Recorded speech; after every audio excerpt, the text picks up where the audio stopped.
The suspect, 57-year-old Erik Sherrer, was wanted for an incident that took place 5 days earlier, where he entered a nearby grocery store, falsely claimed to be a U.S. Secret Service agent, and tried to shoot a uniformed security officer with a handgun. Sherrer ran off but left behind a loaded shotgun with shells that had messages written on them threatening President Donald Trump's life.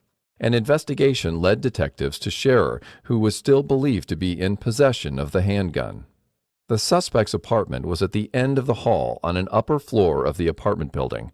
Officers evacuated the resident across the hall and secured the stairway door in an attempt to prevent the suspect from trying to escape.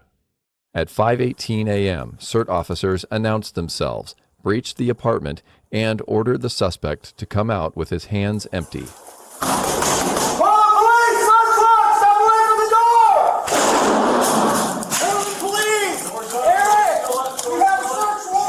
He did not comply and remained inside.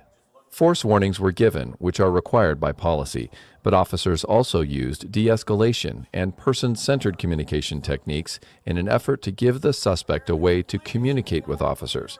The goal was to get him into custody safely. Erik, it's the Portland Police. We're not going away. We need to talk. If you're not going to come out with your hands up, call 911 so we can talk to you. Just know we're not going away, and if you don't come out, we're going to end up using force on you, man. We don't want to do that. Officers prepared another strategy to safely resolve the situation, planning the use of irritant gas to try to prompt him to surrender. But they first took the time to evacuate the residents on the floor to minimize the risk of exposure to the gas. Hey, it's the Portland Police! You need to surrender now. Come out to the front door with your hands empty. If you don't comply, chemical irritants and gas may be used. You need to come out now. At 5:55, over 35 minutes after the initial knock and announce, officers deployed 2 kinds of munitions into the apartment, including CS gas and OC vapor. Erik, show yourself. Come out now. We're not leaving. 5 minutes later, the suspect emerged. CERT member, Detective Charles Ashheim, was watching the door from behind a portable shield wall. He fired shots, reporting that the suspect had pointed a gun at him. Erik, let me see your hands! Erik, let me see your hands! Erik, let me see your hands! Come out with your hands! Point a gun at me! Point the gun at me!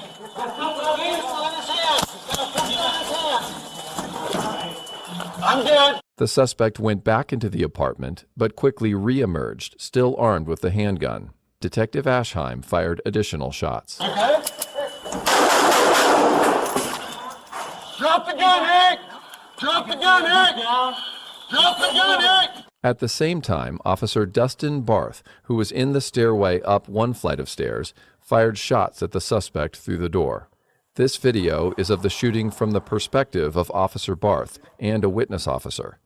After Officer Barth's shots, another officer deployed a flash sound distraction device.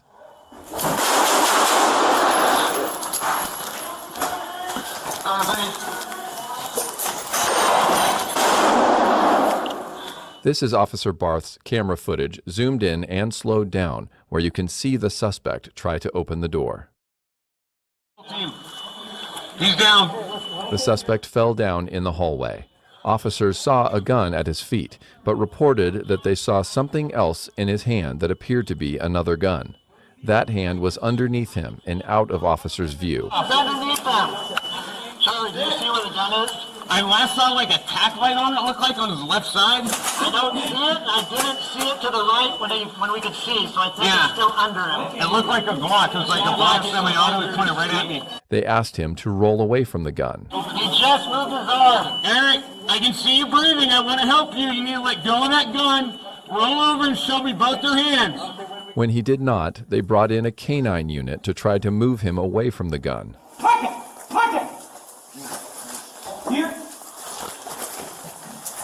That did not work either, and the officers then moved up to secure the weapon, take him into custody, and get him medical help.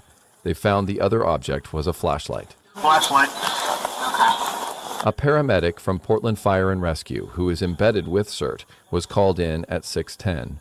He determined the suspect was deceased. This is a photo of the handgun recovered at the suspect's feet. It was loaded with a round in the chamber.